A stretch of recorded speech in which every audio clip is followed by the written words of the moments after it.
Tell me about Mr Gandy's grand tour, because you say it's not about the destination, it's about the journey.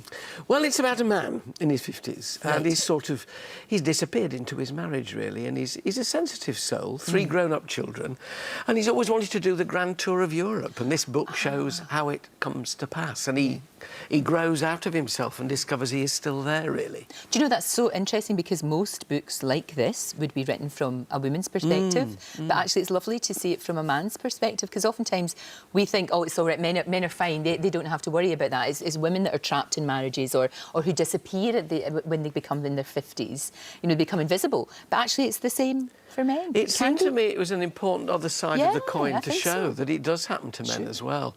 And there are nice, ordinary guys out there who have stuck with it for better or worse, and better, and their children are grown up. You know, and the moment was never right to say, look, it's not working, is it? And all kinds of considerations come into it. It's not an unhappy book, and I said earlier, my wife started reading, she said, it's not about us, is it? But you kind of write what you know, in a sense, don't you? You write about feelings that you know, and about other people you know who are a bit like that. And it's not about one person, and I never write about people I know by a different name, because I write stories, and stories are about imagined people whom I know very well but I've never met. That kind of thing. Yeah, and I just wanted to explore that sort of sensitive side of a man. And it's not without humour, and it's not without romance. And I think also men are really meant to write things like James Patterson writes, you know, sort of hunky, thrilling kind of novels about spies and gung-ho. But that's what's good about this, because anybody can relate to this. Well, I hope so, and I've had a lot. It's been nice. The feedback's been nice when people say, how do you know? And you think, oh, that's all right, I've cracked it. You've kind of tapped into something as well.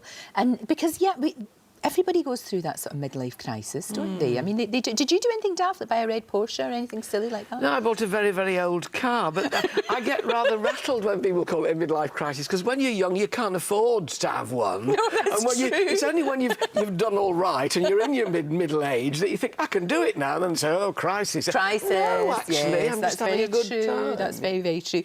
And you, I mean, you're in such... you've always been somebody whose glass is half full. You've always been like that, haven't you? Which is, you've always got that great attitude, and now really enjoying life. I mean, writing, still doing the television shows, and also you're a granddad as well, which is a great thing, I would imagine. It's not happened to me yet, but well, it's amazing. You know that thing when you have one child, you think, how could I possibly love another one as much as I love this? And then another one comes along and you realise your love multiplies, it doesn't divide. And when you get grandchildren, it moves on a stage, and the nearest I could compare it to, because until you do it, you don't know what it's going to be like, was kind of the completing of a circle. And I've got 4, 3, 2 and 1 now, 2 boys, 2 girls. It's lovely. And you still love gardening, don't you? It's still something, I can't imagine you not doing that. But I think sometimes, you know, while we watch your shows on TV, while we read gardening books, are people actually out there getting their hands dirty as much as they should be? Probably not at this time of year. No, that's true. A lot of people have shut the door until March. No, don't do that, you know. I feel passionate that we keep children connected and we keep them in touch with the earth. That's important. I think that's really, really important. Because that's what feeds us, and it's so beautiful and so lovely. To be part of a society that tends it is very important. No, I would agree with you 100%. And, you know, it's to get their little heads out of their phones. Not saying that they get, you know, because that's the internet and all that's a great thing, but... And tablets are their version of a colouring book, you know. We can't... But make sure they've got the other as well. Exactly. Show them things under logs, creepy crawlies and stuff. Yeah, because they love all that. Once they get out there, you must see that with yours. They get so enthused and they want to do more, and that's amazing. They do, and just foster it. You don't need to know Latin names and all that. Just get them pottering.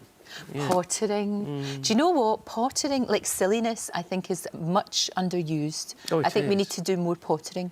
We all need to be a bit silly. We all need to faff around a bit. It's also, we're going there, we're doing this. No, just go out there and see that. Potter. I'm going to do a lot more. It's going to be my New Year resolution. I'm going to do more pottering. Alan, it's always a joy to see you. You're going to be back next year, though, with your quiz show, aren't you? Masterpiece is coming back in spring. Masterpiece is great. Yeah, that was really good. Brilliant. Good luck with this out now. It's out now. Mr Gandy's Grand Tour, just in time for Christmas. If you want a stocking filler, there you are. You're very kind. It's 10 quid. If you'd like to see even more great guests, then click here. There are plenty more fantastic interviews to come, so make sure that you subscribe.